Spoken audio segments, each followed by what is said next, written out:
Ornitológia prvá záľuba.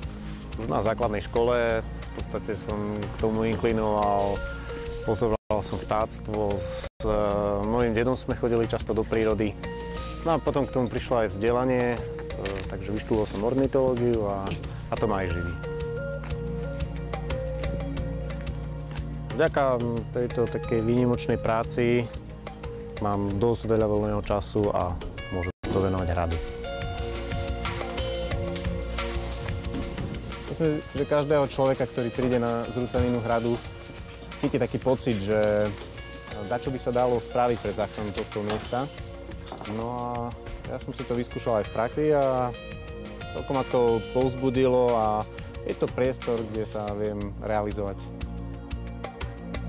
V podstate ako človek z kancelárskeho spôsobu života som vďaka tomuto hradu si spravil murársky rekvalifikačný kurz a teraz ukladáme kamene a murujeme.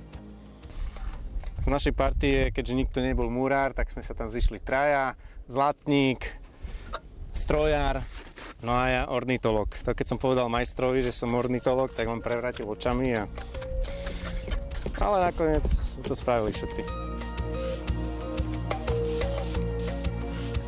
Tie myšlienky pri murovaní utekajú niekde do dávnej histórie. A faktom je, že každý kameň, ktorý tu je na hrade, mal už niekto v rukách a rozmýšľal nad ním, ako ho položiť, ako ho pracovať, ako ho dopraviť na to miesto. Takže až keď človek položí zo pár kameňov do toho muríva, tak nejak tak by som povedal, že ho to chytí za srdce a naozaj je to vidieť tu kus ľudskej driny, roboty a možno každý kameň by vedel správať zaujímavý príbeh. Čo sa týka našich hradov, podľa mňa na každom hrade je obrovské množstvo príležitostí a je to len na tých ľuďoch, ktorí žijú v okolí, ich prebudiť.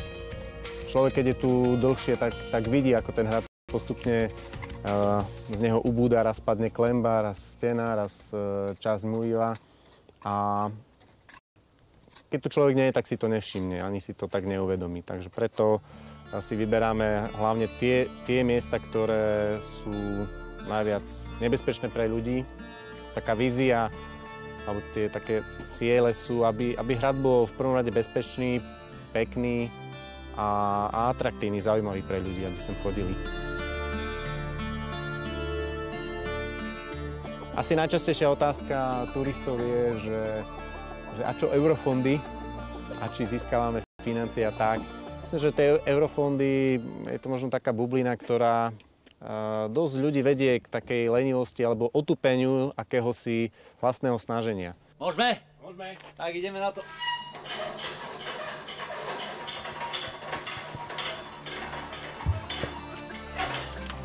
Tie dediny, čo sú tu okolo, niektoré dokonca vznikli práve kvôli tomu hradu, ako murárske usadlosti.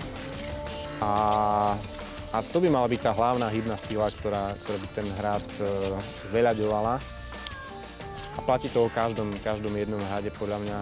Každý má už tú svoju skupinu ľudí, ktorí rovnako rozmýšľajú a chcú ho zachrániť, len sa nejak nestretli.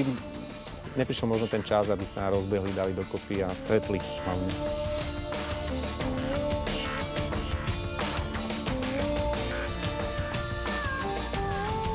Hrad ma okrem iného naučil aj chovať kozy. V podstate kúpil som ich kvôli tomu, aby tlmili ten rast krovín a sú to ideálne zubaté kosačky.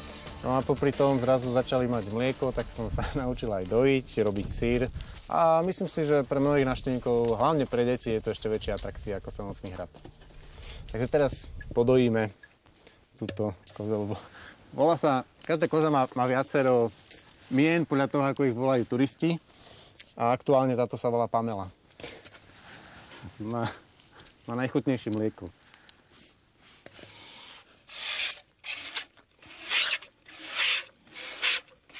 Dojím rovno do fľaše, je to najhygienickejšie a v podstate sír v pároch robím dole. Tu ma zatiaľ nemám syráreň, takže aj na ten transport je to najlepšie takto. Budúci rok sú také dve výzvy. Buď pokračovať v tej hlavnej vyhliadkovej veži, čiže na donžone, alebo zamerať sa na bastión. Zatiaľ ešte váhame, uvidíme na jesennej porade nášho združenia, a tiež závisí od sponzorov, od projektových príležitostí, do ktorého objektu sa pustíme. Každý hrad má svoje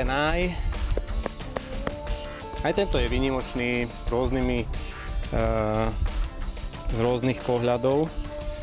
A my sme to...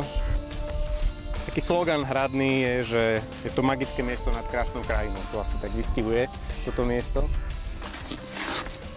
Je viditeľný z najväčšieho počtu obcí na Slovensku. Má najhlbší kruhový výhľad vďaka 300-metrovému prevýšeniu. Každý má to svoje čaro. Ide len o to, aby sme to objavili a tešili sa z toho.